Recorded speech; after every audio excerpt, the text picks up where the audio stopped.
Let's face it, it doesn't take a genius to write a hit pop song. After all, Ozzy Osbourne peed on the Alamo. And I wanted to take a pee. So I found this old wall, I thought it was an old alleyway, and I tried to pee. And the lead singer of Three Dog Night did so much blow his Johnson literally popped. Both of which are incredibly stupid things to do done by massive stars. And yet, sometimes it does take a genius to write a hit song or play in a massive band. You just rarely know it because for some reason you get famous for playing guitar on Bohemian Rhapsody and not for becoming a world-renowned astrophysicist. I feel honored to be kind of named among them, absolutely. So let's rectify this and shed some light on those brainiacs who were both famous musicians and brilliant minds. If you enjoyed today's lesson, be sure to hit that thumbs up icon for us and subscribe to our channel for more videos made by geniuses for geniuses like you. Tom Scholz, Boston. When you think of the origin stories of most rock bands, the image that immediately comes to mind is the pimply-faced youths banging away in their parents' basement or garage. But not so for Boston, whose founder and lead guitarist, primary songwriter Tom Scholz. Well, Tommy was busy getting his master's degree when the band was founded. And not just any master's in communication or anything. Scholz got his master's in mathematical engineering from MIT. Yes, that, MIT. Boston's first album, which has sold more than 17 million copies, was even recorded in Scholz's basement, where he used his math and engineering skills to build himself a state-of-the-art studio built from scratch, using components invented by Scholz himself. After Boston became a huge hit, I started a company building devices for musicians. Does all that qualify you as a genius? Well, I've got more than a feeling it does. Brian May, Queen. The list of Queen's founding member Brian May's accomplishments is long and impressive. One of the greatest rock guitarists of all time. Named a commander of the British Empire by the actual Queen, and of course, respected astrophysicist. Seriously, you heard that right. When Queen was just starting out in the early 70s, May was busy working towards not an undergrad degree, not a master's, but in fact his PhD at Imperial College, studying reflected light from interplanetary dust and the velocity of dust in the plane of the solar system. And yeah, that sentence is so far over my head that it is in space with the dust that Brian May is studying. Brian May put his studies on hold when his band, became one of the most popular acts of all time. But he eventually presented his thesis in 2007 and officially became Dr. May to you and me. Greg Graffin, Bad Religion. Quick, think of the most logical side hustle for the founder and lead singer of one of America's most seminal punk rock bands. Go. Well, if you said evolutionary biologist, as I'm sure most of you did, then you'd be dead on with regards to Greg Graffin, the brainiac frontman for Bad Religion. I wrote those songs when I was 15, In between snarling lyrics about religion, politics, and society, Graffin somehow managed to get a PhD in zoology from Cornell, and he teaches classes at his alma mater and UCLA. And get this, a fairly recently rediscovered extinct species of bird from the Cretaceous period is named after him for, quote, his contributions to evolutionary biology, his public outreach through music, and his inspiration to young scientists all around the world. It's a bird, it's a plane, it's a genius for sure. Annie Lennox, The Eurythmics. So far, this list has contained talented musicians whose work outside of music elevated them to genius status. But our next entrant is a bit different because Annie Lennox, most famous for being one half of the duo The Eurythmics, makes this list precisely because her genius is put on display in her incredible musical ability. Travel the world in the 7 seas. Lennox was a prodigy, and as a teenager was accepted to the Royal Academy of Music in London, one of the most prestigious music schools in the world. There, she studied the most classic of combos, the flute, piano, and harpsichord, for 3 years, achieving one of the best musical educations you could ever hope to achieve.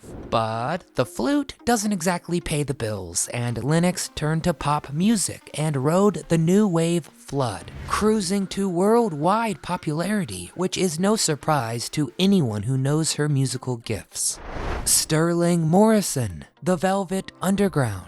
When you think of the Velvet Underground, the first names that spring to your mind are probably Lou Reed, Nico, and maybe viola-playing John Cale. But do not sleep on the band's longtime guitarist Sterling Morrison, because this guy was a sneaky good songwriter, and after the Velvets broke up, he then pursued a storied academic career. He even received his PhD from the University of Texas in 1986, studying, drumroll please, medieval literature, because of course he did. The fact that the guitarist from a band that dressed in all black, wore sunglasses inside, and had songs called the Black Angels Death Song and Venus in Furs, of course got the advanced degree in medieval lit, cause that's the least surprising fact in this video so far. Weird Al Yankovic.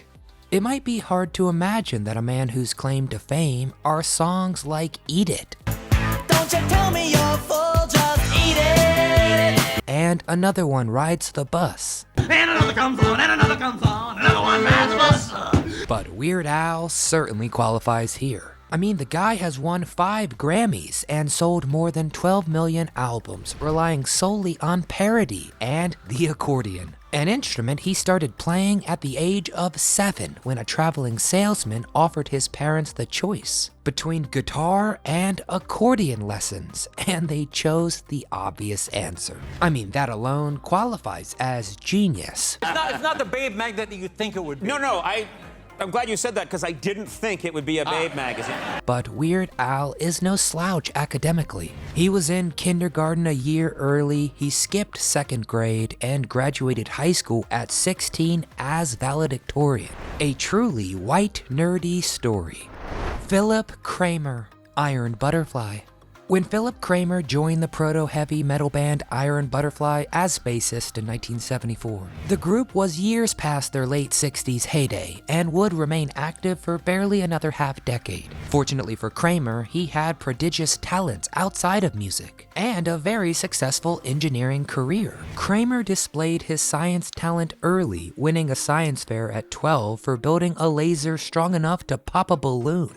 He later received a degree in aerospace engineering, not an easy feat, and even worked on the MX missile guidance system for the Department of Defense. Kramer also worked in the computer industry on fractal compression and facial recognition systems. So every time your iPhone says hello to your face, you can thank the guy from Iron Butterfly. In 1990, he founded a company with Randy Jackson, the brother of Michael, developing data compression techniques for CD-ROMs. Yeah, it may sound boring, but it proves he is a genius.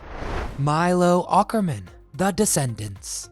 There must have been something in the punk rock water in the 80s, because geniuses seem to crop up at an astounding rate.